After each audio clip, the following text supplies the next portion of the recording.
welcome to this fight. I knew it was going to be a very hard fight. You know, tried everything, tried to pace myself.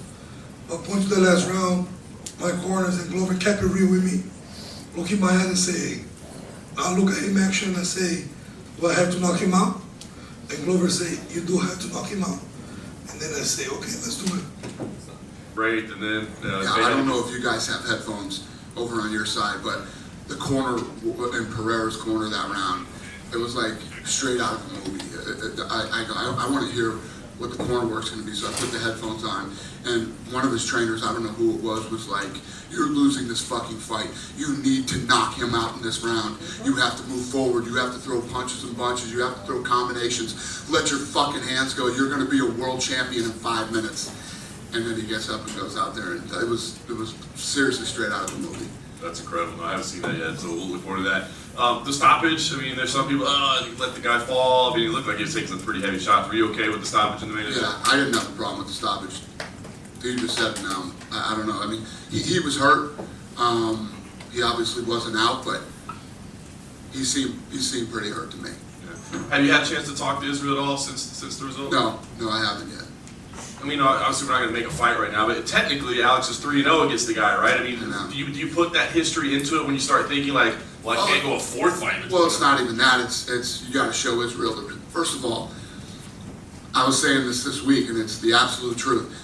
Israel Adesanya didn't even flinch about taking this fight. He likes to fight all the time. He took this fight. He wanted this fight. A lot of people talk publicly. And it's a whole different story behind the scenes. That guy's an absolute stud.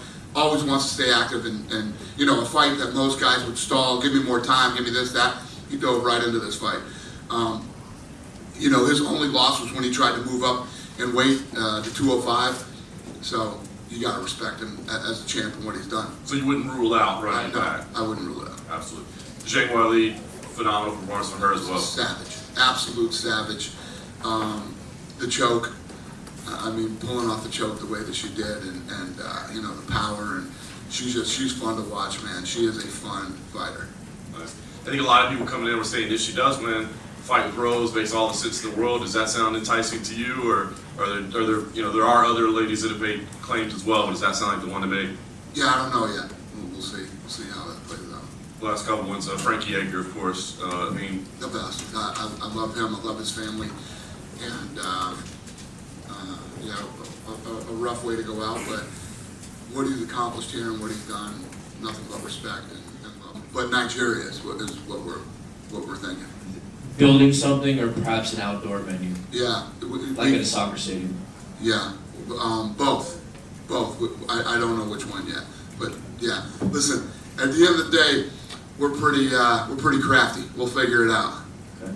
And the other question I have for you is, talk to us about the featherweight interim title fight. What was the decision to make an interim belt, and also how did it land on Emmett and Rodriguez as opposed to, say, Holloway or Allen? Yeah, I don't remember all the exact details on why that one was made, but that's the fight. Dana, back here. Yeah, I wanted to ask a little bit, were you happy with the stoppage in the main event? Was I happy with it? Yeah. I didn't have a problem with it. I didn't even question it until Morgan said it to me at the beginning of the press conference. Conor McGregor declared yesterday the Mac is back. I know he says this all the time, but from your standpoint, what is the situation with Conor right now? Well, he's been posting, you know, he just got done filming a movie, and he's been posting videos of himself training, and he definitely wants to come back next year. You mentioned boxing a little bit there. I want to get your take on this whole, I mean, you were talking about the Crawford fight. Another one that seemingly just kind of fell by the wayside was this heavyweight title fight between, you know, Fury and Usyk. Fury's now fighting Derek Chisora. I mean, this is the kind of fight you would never be able to make in MMA, but, you know, it's such a disparity. What do you make of that situation? I don't care. I don't care. I mean, you know, that's not my world. I don't, you know, I was just using them as an example of, like, you know, making the fights that should be made, and not avoiding certain fights. You know, we just don't do that here. You just said